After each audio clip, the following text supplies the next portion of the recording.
Welcome to Community Connected Health. I'm your host, Skip Lowe with Northwest Partners, and joining me today, Colton Storla. Hey, buddy.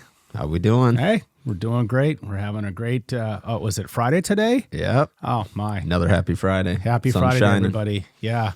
Just so honored to introduce our guest here today. Joining us from Kansas City, Kansas, is Dr. Brett Miller, orthopedic surgeon. He's also the CEO of OSMC. Partner. No, okay. Partner. Oh, you didn't get the memo? You've been elevated. You got to. I'm the president, which just means I'm the oldest guy. Yeah. Well, president and CEO are the same thing to me, obviously, but You've got a great CEO, though, Cheryl. I do. Yes, Yes. we do. I was going to say the USMC because you look like you got some serious pipes on you there. So I was like, I can't. I'm going to get some Trying more to keep up orthopedic with surgery, Cole. man. I'm going to come out looking like you. Wow, I'm blushing. Yes, Whew, okay. Mr. Doctor. That's what we're going to call you. There you go. So it's just what an honor. And I just want to say thank you for everything that you do. And I mean that passionately. You have to do so much frontline work. You're a surgeon. You're fixing people. And now you're trying to fix the health insurance system. So you're getting a double badge of courage today from me. And just so honored to meet you. And so, yeah, we'd like to just learn a little bit about you. You know, how'd you end up being a doctor? And, you know, unlike insurance agents where we just kind of fall into these positions, you know, usually we find out, you know, it's either race car driver, you know, athlete or doctor for the young people out there. But, you know, a little bit about you and your role and what you're doing. And we'll just jump into who your company is. So thank you again. Sure. I'll try to make it as brief as I can. It's actually a pretty simple background. Born and raised in Wathena, Kansas, from a family of both ditch diggers, excavators, rock quarry owners, and farmers. My dad was a farmer, and my childhood was growing up sitting in a tractor from age 12 on by myself before we had these devices with TikTok. And really, you're out there by yourself with your own thoughts and a crappy radio that gets a few AM stations. And I immediately said, there's no way in hell I'm going to do this with the rest of my life. I saw the ups and downs and the peaks and valleys of the grain prices, the weather, and all the things out of control. And then just became a science and math nerd and saw a path to, always loved that subject matter. And then I was a college athlete, which is sort of the ortho connection. But I'm really kind of a nerd at heart, even though have the fitness background and the boat racing background and the pilot background and all that stuff, but I really geek out on science, and this was the perfect sort of solution for me. First kid to go to college, and then carried it all the way through, and just really passionate about taking care of people. And that's what kind of led me into forming this company called Hurt, and really just think of it as a service. Just like many of the people in my hometown, they have my cell phone number. They come up to my house after the Friday night football game, and I'm literally a walk-in clinic. My house is a block from the school, and I've reduced dislocated shoulders on my living room floor. I've put on splints. I've kept people away from the ER. I've drove people and met them at the ER. Really, this is that. For the whole country and for everyone. And because of where we are, we have a ton of these small rural communities that don't have resources. And then now we go into the cost, which is where you guys come in. I just saw that people were just getting pummeled with their healthcare cost. And if your care is starting in the emergency room, you're already behind the eight ball, since about 90% of these cases don't belong there. Mm-hmm. It's not just the cost of the ER, it's now the cost of misnavigation of care again, which again, I hope we're going to get into a little bit more later today. You used to work in the ER a little bit too, didn't you? I did a little volunteering early on to try to figure life out. And this is back in the day when you had to beg your way into these positions. Now I invite everyone who ever wants to, they want to be a doctor, to follow me. Just like I snuck into the weight room in the 6th grade and they thought I was in junior high.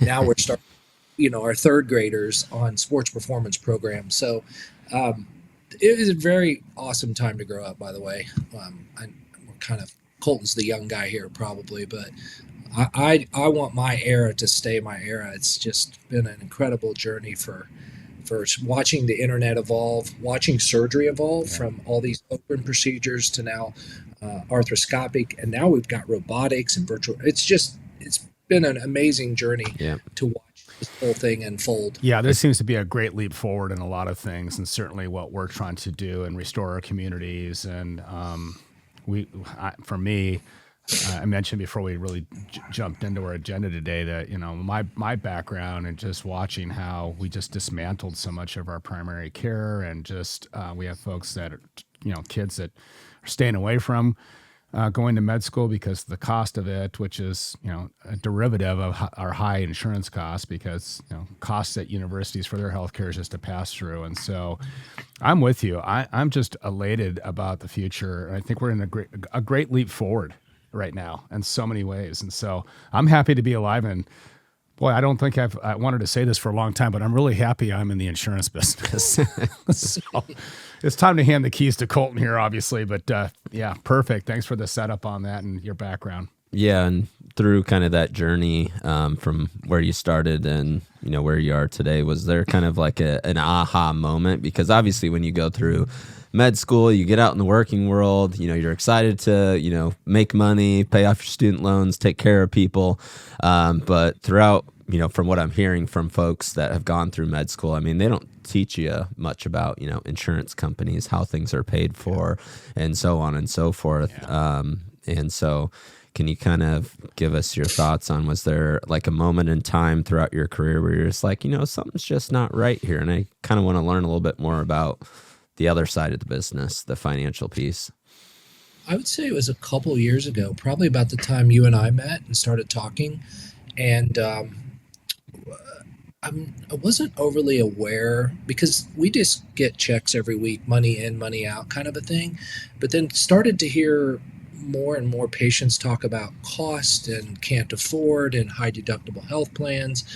And then the denials came. And then all of the stuff came and really punched us in the gut.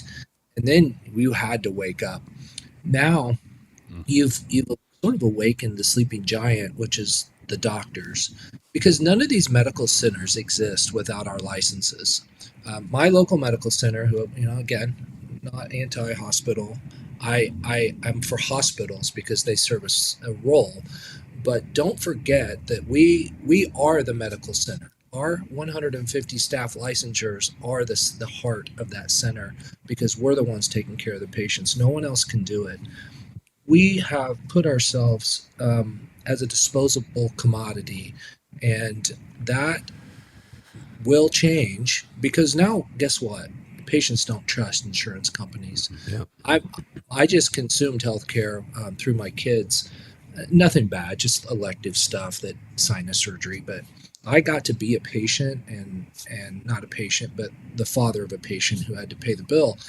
I had to go to a CFO because it's a personal, acquaintance, to make it right. And I can't imagine the person on the other side who doesn't have the resources and connections that I do. And then my own healthcare in my own company, which is my practice. And then Colton, I've reached out to him because my cousin has a fairly large construction company, 150 employees, which is in my area is large.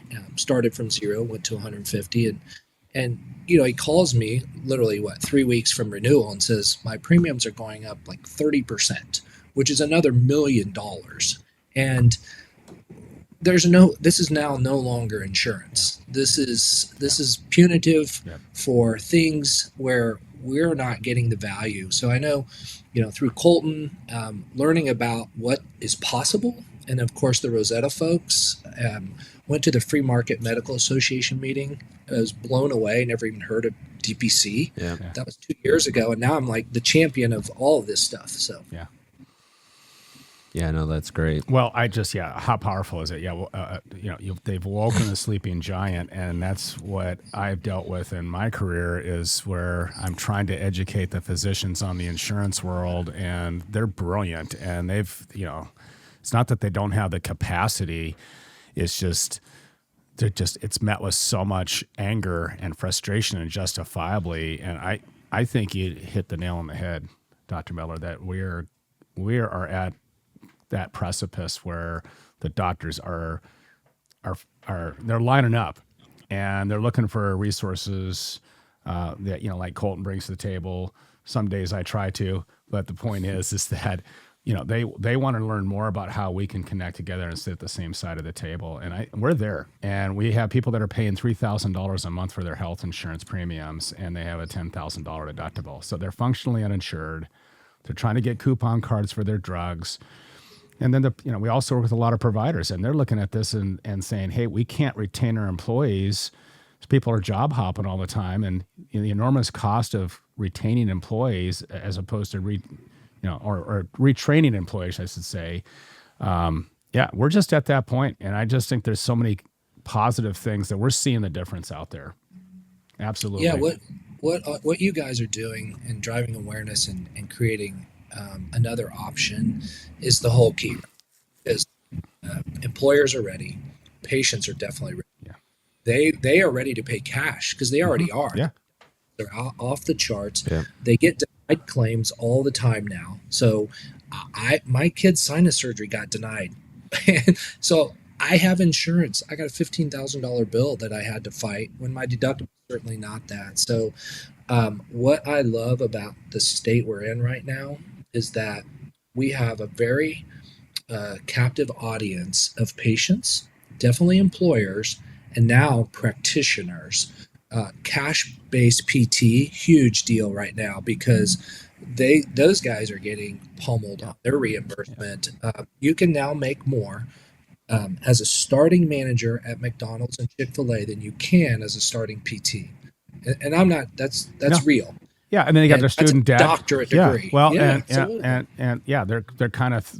I think the carriers honestly think that they're figuring out who they can throw away first, and they're one of the most important aspects. Like direct primary care. They did it to the direct primary care. They're next in line to get thrown away, and they're going to fight.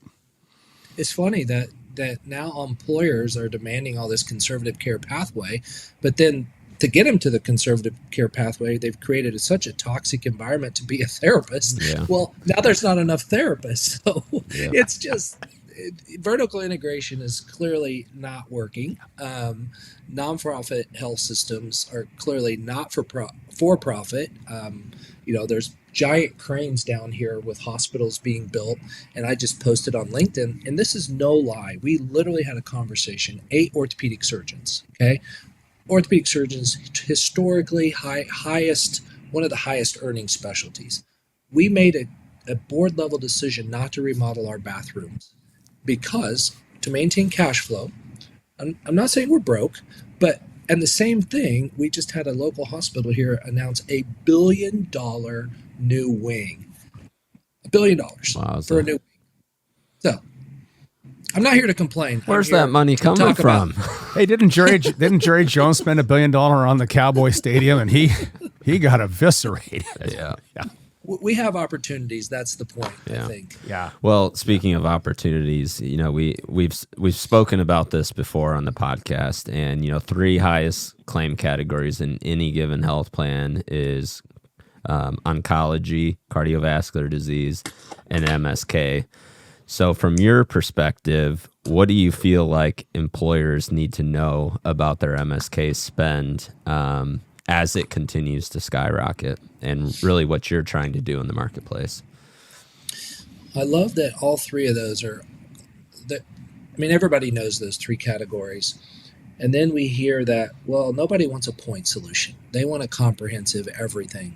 I'm just going to tell you it doesn't exist. It probably never will exist because there's a reason we choose specialty care in 2026 because there requires expertise to have high quality outcomes at an affordable cost. So pick your MSK solution. It is the lowest hanging fruit. Why? Because 90+% of it can be done in high quality outpatient settings. It's not dependent upon some sort of complex hospital system on most occasions. We also have, as part of the MSK bucket, we control DME, we control imaging, Some of those things that there's such a variability in cost between the hospital system or inpatient and the well-run, hyper-efficient, high-quality outpatient system. You can't do that with cardiology. You can't have an outpatient heart attack. You can't have you know what I No, mean? I do. So, Yeah. so that is not where to start. And if I can move the needle, and likewise with cancer, I mean, generally people who get cancer are old and sick, and they're really sick, and they have to have terrible surgeries and terrible drugs. None of that can be done. Most of that's not going to be outpatient.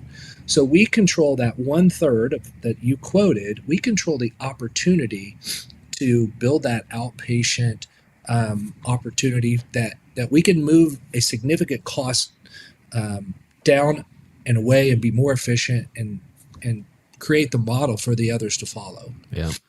Yeah. I mean, I even have my own personal story. I was working out and felt a little pop in my back and didn't feel so hot for the day. And then it kind of simmered down the next day, and I scheduled a PT visit, and I was going to see my PT and wasn't seeing a ton of progress or relief. And so they're like, well, maybe we get some imaging done, go see a specialist. And I was kind of excited about it because I talk about these things all the time, and I'm like, I really haven't had a lot of interactions with the healthcare system. And so I was just rolling with it. They're like, we normally refer to, an independent orthopedic practice, university. So I decided to go to our university sports medicine, and right as, they slap that band on your wrist and you go through the rigmarole. And at this point, like, I knew the specialist that they were sending me to. I mean, they were hyping him up a bunch, and I spoke with a PA. I spoke to another, I can't remember the other gentleman that I spoke to, but they're like, let's get an x-ray done. Let's get an MRI done. I'm like, okay, fine with the x-ray. They went over the x-ray results with me, and they're like, yeah, we think you have a hip impingement, which that's what kind of the PT thought that it could have been too. So we already kind of clarified that. And they're like, let's do an MRI to see if your labrum's torn. And I was like, yeah, let's see a quote on the MRI. I knew there was going to be big dollar signs, and it was going to be $1,800 for that MRI. And I'm like, well, I'd actually prefer to go to our independent radiology back in Cedar Rapids. And I submitted an online, cost estimator, and I think it was $750 through my health plan. And then I quoted a separate ticket for cash pay, and it was like $950. And I called them. I'm like, hey, why is your cash pay higher than your insurance? I can just pay you right at time of service. And I'm like, yeah, that doesn't seem right. We'll just match the $750. I'm like, oh, well, that was easy. And then I called my direct primary care doctor buddy, and he was like, well, I can actually get that for $450. So it's like, how do you start from $1,800 to now $450? And then just the extra rigmarole that they were even going to have me go through after we confirmed that the labrum was torn. The CT scan that they wanted to do, and then the additional therapies with the injections with the hip joint. And it just seemed like it was over and above. And I ended up getting a second opinion. Like, let's just state the facts here. You got a hip impingement, your labrum's torn. Is it, dealing with, inhibiting your everyday life? I'm like, yes, I need to get this surgery. Like, I want to go back to lifting and running and all these things. So, all right, well, let's do the surgery. And then that's a whole nother story of, the facility costs, the physician costs, and, quoting different options. And I mean, I saw as high as, 50 or 60,000 and as low as, 20,000. And again, just cost and quality all across the board between health centers and independent orthopedic practices. It is the most confusing thing, and it makes no sense. You have no idea. I have no idea what we're paying. And that cash price, when you started with your $1,800, I was going to tell you to check our website because our MRIs are $450, which is exactly where you landed. Yeah. And we're not losing money at $450, by the way. Here's what right now what I love that's happening is that Mark Cuban, well-known guy, he's kind of making some noise, and he's calling out some lawmakers, and his voice is real, and he shows up on LinkedIn. He shows up on X, and he does his research. He knows what he's talking about. And he talks, to people like that Eric Becker, who has those great videos where he's on the whiteboard and he's always got his tie on. He's just like this every time, and he's so right. But really, where I'm still, and again, you guys could speak more to this, and we should. Why would an employer of any size take it? They have all the control. Yep. It's their money. It's their choice. It's their insured lives. Why would they not take control? It seems like that's the piece where I don't know if they're scared. I don't know if they've just got too much going on. I don't know. Yeah. And maybe you could help answer that. Well, they're scared. I mean, it's emotional terrorism to change your insurance company and tell people where to go and have them slow down because, people ultimately aren't buying widgets, they're buying healthcare. So you've got an emotional transaction, hits emotional terrorism, hits chaos. And, is it done purposefully? I think to a greater extent it is, because there's just a labyrinth of information that employers have to process. They get worn down because, we always say this, Colton, we speak our own language, right? Didn't pay a deductible for our coffee this morning, those types of things. And so, however, I think that frustration has met the cost axis. And now the employers are going to slow down and say, we're fed up and we don't care what brand is on our card. We have got to get an expert in here to wrap our hands around this monster. I think also the opaqueness of larger healthcare systems. We often talk about the term charge master, right? Well, we've talked to CFOs. They don't even understand their own charge master. So that confusion and chaos that I spoke of is just at every end of the spectrum. And so it's kind of like we just got to wipe the slate clean. And there is a parallel universe that is occurring in healthcare, which we're on the ride together on. And we're just going to make it simple. You just mentioned on your website, hey, you want to get an MRI? Here's our cost. I mean, how novel is that? And it's been shattering. Yeah, I mean, it's been the big bad wolf, and then next to the Wizard of Oz. And I don't know if I really got there anywhere. I'm starting to sound like an insurance agent, so I'm going to have both you guys bail me out of this one. But you know what I'm saying? It's such an emotional transaction to buy your healthcare and to use it. Yeah, I feel like even, that's definitely a main point on why the needle's not moving. It is, but slowly. Why aren't people jumping on this a lot quicker? But what it even takes to be an insurance agent. Yeah. I mean, all you have to do is pass a couple tests and you're licensed and you can go sell. And I mean, I even saw that, when I was first hired, there's no playbook. And everybody does things differently. And I kind of think of it, everybody has their tax advisor, their attorneys, and even from those specialties or perspectives, everybody does things differently. And I always say, like, you're only as good as who you're getting advice from. And you have these advisors that I'm constantly collaborating with that are very smart people. And that's why I choose to collaborate with them. But, we run into groups all the time that, their broker doesn't ever do self-funding. They've never unbundled a plan. Or there's brokers out there that just learn enough about all these alternative solutions just to be able to sell against them. And they're telling their own clients that, that trust factor that they have, between that employer and their current broker, they might have, we might step in and have some of these conversations with them, but we don't have that level of trust yet. And we're talking about solutions that are outside the box that can be scary. So it does take repetition. But I think to your point, Dr. Miller, Mark Cuban, I mean, he's the only guy that I have alerts on my LinkedIn to when he posts, I want to read it. And he is very active. I mean, I get notifications all day long, and we need more people like Mark Cuban that has had these, his story about managing healthcare costs with his own companies, and really what he uncovered through those processes. Those are just case studies and testimonials that more employers need to engage with and say, well, what can I do? Well, even when you, so just so everybody in the audience knows, I refuse to be a hypocrite, and I refuse to tell people to go do something and not do it myself. Like, I'm not going to tell you to go work out and eat healthy and then go to McDonald's and then go to my recliner. I'm going to show you the journey. And so when I went to the Free Market Medical Association, learned about DPC, learned about Rosetta, met Colton, we just switched our health plan, OSMC, Orthopedic and Sports Medicine Center, with about 100 employees. We just switched our health plan January 1st to a self-funded plan like we're talking about. Our employees lost their minds. I mean, it was a pretty emotional 3 weeks. And you know what? Here's a little key for you guys. Give everybody a card. They lost their mind because they were more obsessed with the card than what the plan was.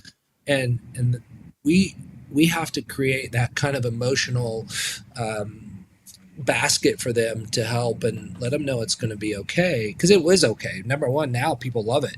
Their drugs are cheaper, their access is better. We've settled in, and we own our claims data for once. We really know where things are coming from. We're part of a club now that is working hard to find a better way. And here's the honest truth about this. Healthcare is local. Yes, some companies put you on a plane to go get your knee replacement. That's wrong. That's not the norm. That's silliness. But really, most, if not 80, 90% of healthcare it has to be consumed locally. So now that we've kind of taken the leap on this plan, we're going to give this kind of to our local business owners who are friends of ours, our community members. We go to school and church and sports with their kids. They are all facing the same thing. So I think we have to change this at the community level. We have to kind of just embed ourselves, let everybody know that there is another option here, and you got to force it, because what's happening now is not sustainable. It's not. Yeah. It's not sustainable, and the care is and the costs are just way out of control. And this is the only solution I see. Yeah, and our friend Dave Chase with Health Rosetta, he always talks about, disruption. And, people have called him a disruptor, and he's just like, what's actually disruption or just not working is the current model. I mean, that's disruptive. Right. What we're trying to do here, yes, it's change, it's disruption to a degree, but we're trying to improve it. We're trying to tweak. We're trying to, make healthcare more accessible, more affordable. But we've done things for so long that people are just conditioned to the current setting, and it does take a lot of education, and there's emotions involved, and problems do come up. And, we pride ourselves in, customer service and trying to be there and jump on these issues as quickly as possible to make sure that people are taken care of. But then how can we avoid that in the future? I mean, we run into issues even with, BUCA style plans too. It's just people are used to having that logo and that brand. And so they don't see it as big of an issue with those types of brands because that's what they know. But I'm just going to just simply add that you're right. Yeah, we try to go out of our way to say, hey, you're going to get an ID card, and it's going to have your network on there. And sometimes your providers are not used to seeing it because people are worn out in healthcare that are in the traditional system and larger healthcare systems. I think that the key to us to really drive the point home when we come in and put these solutions together is we say, who's the insurance company? Does anyone know who the new insurance company is? And you might get somebody in the honest, they might get the network right? They got a PPO rep network on there. And we just say, good job there, but just want to let you know, you're the insurance company, you're the insurance company, you're the insurance company. We're all in this together. And you're out there celebrating your home cooking. You're like, hey, this is what we did for our employees. And that's what we're doing at our firm. We have adopted these solutions because inevitably some employer or a doctor or whoever, captain of industry, is going to say, oh, yeah, Skip, well, what do you have in your pocket for your insurance card? And you've got to live and breathe it. But to slam it home, the best healthcare happens locally. And that's exactly what we're doing, is trying to restore our communities, bring the healthcare locally. And I'm looking forward here, hopefully within the next 25 years of my career, just let you know, I signed on an extension here. I announced that this morning, but hopefully we're going to see our rural hospitals make a comeback in this and want to be a player in this for the surgeries that you don't perform, right? Or and help with the cancer treatments and help with the cardiology, because that's really what to me is going to be the winning shot for us here, is really try to bring back. And in the DPC, we're seeing it happen. We helped a small independent clinic up in northern Iowa who was fed up with the system. The Mayo system was buying all the clinics. They said, we're firing ourselves. We're out of here. We're going to start this clinic. We don't know what we're going to do. And we connected them to a local agricultural firm. And it's just one of those dream stories when the employees come up to you a year later. They're real mad at the beginning, changing everything. And they came back and said, you know what? You were right. I never heard that in my career. Hey, this was really a great experience. We've got to get the experience right out of the gates and, give them a nice ID card. And I'm not giving you a hard time, but you're exactly right. It's those fundamentals, because you've got one chance to get this right and it's out of the gates. Yeah. Absolutely. Maybe switching gears a little bit, Dr. Miller, can you kind of speak to what you're doing with HURT? And how that came to be, and then maybe, a little bit about some of your partnerships with, Orthoform Value Network, Health Me, so on and so forth. HURT was a company that was founded a decade or so ago by me and my chief technology officer, Jim Ostes, who we set out to create really just something for my local community. And I searched the internet at that time way before AI. I just wanted to be a customer of this product. So I searched and searched. The product didn't exist, not even a close iteration of it. So I started it with a simple web, like literally something I built myself, found out that I was breaking all kinds of rules with HIPAA and everything. So I shut it down, 2 weeks later. Then we set out to build this. Really, it was for Friday night lights, because after Friday night, small communities, kids get hurt. Saturday morning, what do? They go to the ER. It started out as sort of a sports medicine after hours, and then it's evolved into this national network of over 70 orthopedic practices, over 10% of the entire orthopedic workforce on our network. Really what we provide is 24/7, 365 coverage for anyone and everyone for free. It's unlimited access to an orthopedic expert, and that can be an orthopedic surgeon, an orthopedic nurse practitioner, or an ATC. But then what we've done is we've evolved, and we've had tremendous success for that. Getting 98% of our people are kept out of the emergency room, and then they're landed into a high efficiency, high value practice for their next step, right? Just like your hip impingement. Well, then we've taken it a step further. We've been live for 31 days now. We put together our version of digital rehab and recovery. And again, I know there are solutions out there, and I've looked at all of them. I wanted to find one to bolt onto our platform and partner, but no one was doing it the way it needed to be done and the way I wanted to do it, which is, again, as an orthopedic surgeon for 22 years in private practice, seeing patients year after year not getting appropriate recovery and rehab, number one, because of convenience, two, because of cost, and three, because of lack of understanding.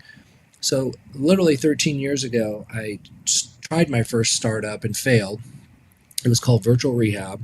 And the whole idea was my Medicaid patients weren't getting PT because they couldn't afford it. So I said, look, the data shows you can do a lot of this stuff at home. And I was trying to do a consumer-facing rehab platform with technology for $5, right? Just give me some exercises for my hip impingement that is actually high quality. Well, now with all this great technology, motion capture technology, we built our own platform, started a year ago. It launched April 1st. Response has been incredible across our partnerships because PTs, there are not enough of them. Yeah. Access is terrible. You'll drive 100 miles to see a great surgeon, but you will only drive 10 minutes to see a PT. So there's not a PT on every corner like a Starbucks. And in a rural community, there's none, or maybe it's a Zero. nursing home. Do you want your ACL kid rehabbing in a nursing home? And that's what happens. So now we have created this total end-to-end MSK solution, not just for employers but for everyone. And that that having that fully integrated with the experience from triage to recovery is sort of a dream come true. It's what I've wanted from the beginning, and we are rolling this out at Rosetta. We've been working really hard to make this something very meaningful, cost effective, and to not be like anyone else. We don't want to be like anyone else. I won't say their names, but you could probably guess who they are. Yeah. From your perspective, if we have, CEOs, CFOs, HR leaders listening to this, and they may be wondering, well, what does this mean to me? What does this mean to my workforce? What does this mean to our MSK spend? Can you kind of speak to that and the possible ROI? Wow, the ROI is insane. One mismanaged case blows your whole plan out of whack. Yeah. You can, again, you guys have both seen this, Yeah. where one mismanaged case, it's your whole fiscal year Yeah. of a nightmare.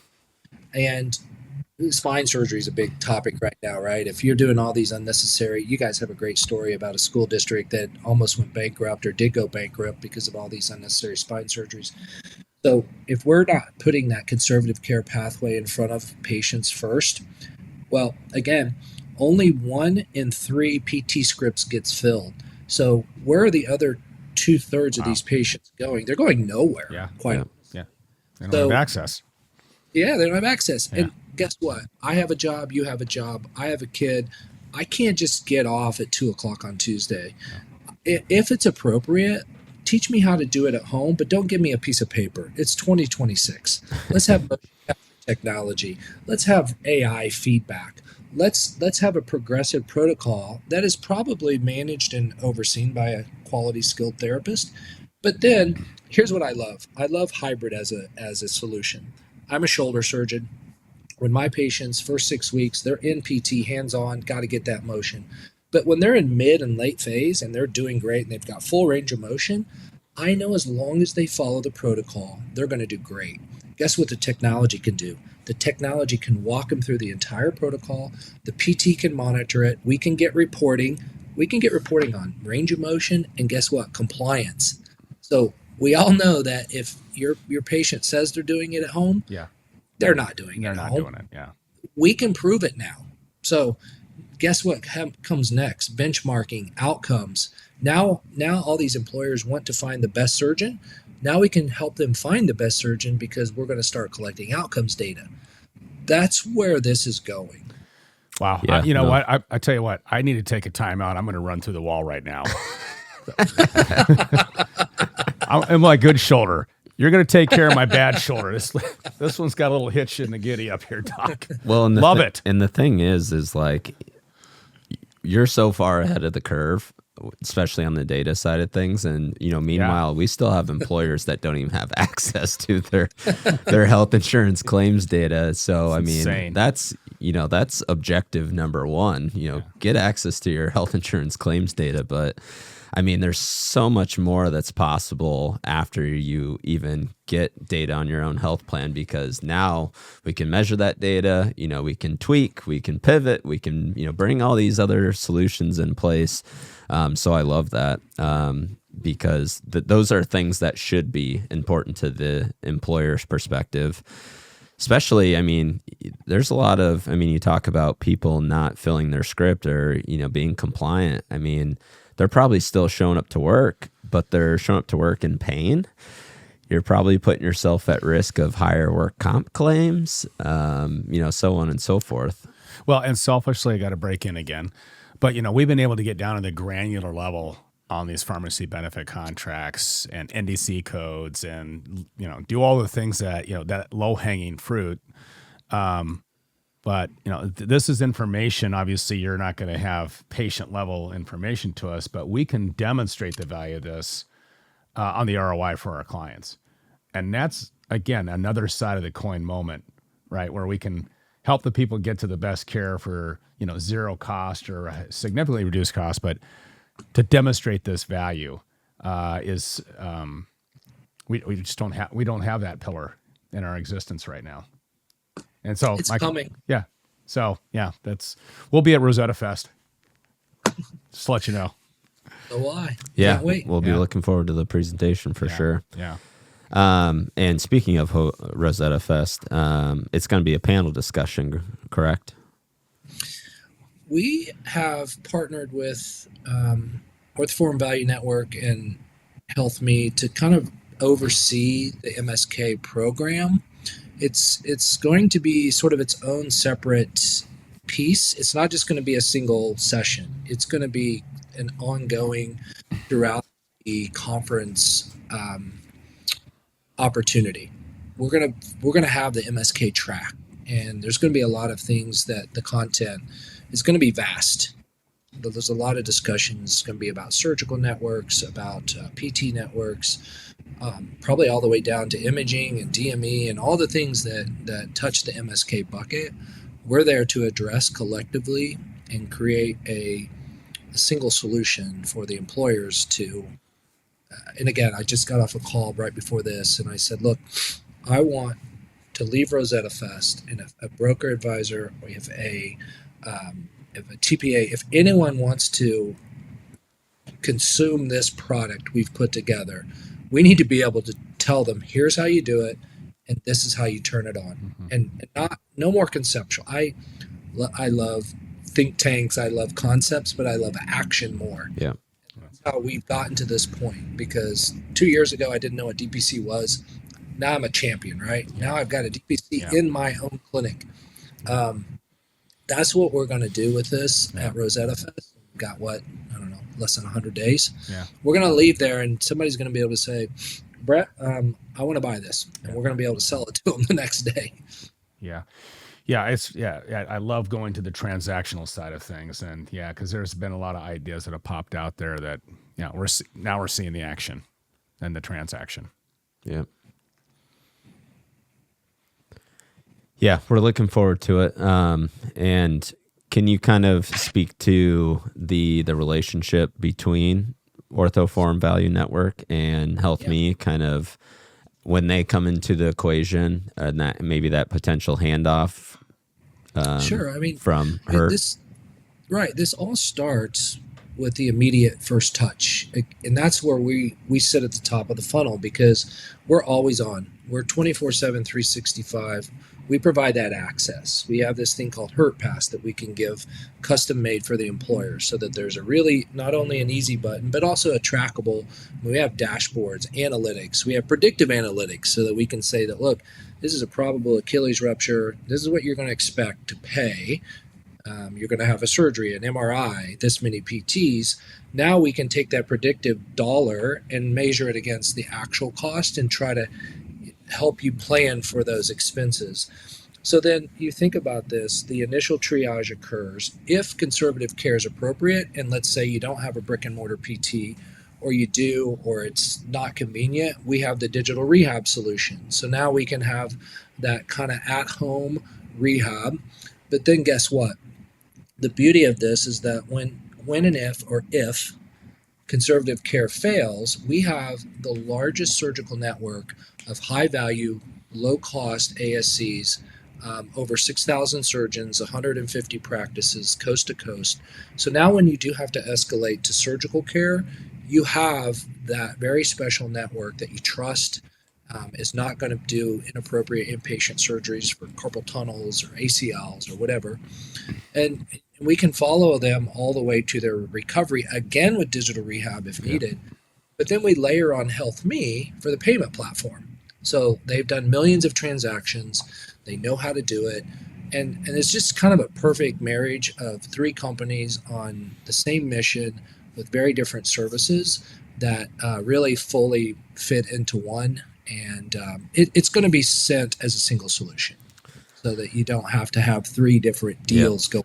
No, I feel like that's super important just from the consumerism or patient perspective, because the last thing we want is someone worrying about cost. And if they've got a digital platform they can engage with that's no cost to them, that's important, because there's too many people that are on those high deductible health plans that are just avoiding care, unfortunately. But just the end-to-end solution with that, because the last thing we want too is, a patient that's not being compliant, they're stuck in limbo because they don't know what to do next. And, the fact that you're seeing that all the way through, so the patient always knows, okay, yep, we're taking this to surgery. Okay, after surgery, this is what it means.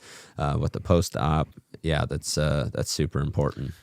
Well, and we also have the ability to find dance partners for these members across the country. And with the growing nature of the OVN side, instead of putting somebody on an airplane, classic, to get a new knee, I'm not going to sign up for that one. But we might have a situation in a larger metropolitan area where we are giving more choices as opposed to one choice to let that member, because, they don't want to be told where to go. Talked about that. And I think that, that's hugely powerful, and it just demonstrates the greater good and path that we're on here. Yeah, it's easy to show up to go to work when you're providing meaningful solutions to a broken system that needs, consumers are begging for it. They're looking for trust, and we want to be that trust. Yeah. Well, as my mom used to say, it's my dad would try to tell little white lies, and she'd say, Bernie, it's just so easy to remember the truth. And that's, she was quite the hammer, but we'll get into that in another podcast. So anyway. Well, as we wrap up here, any final words for,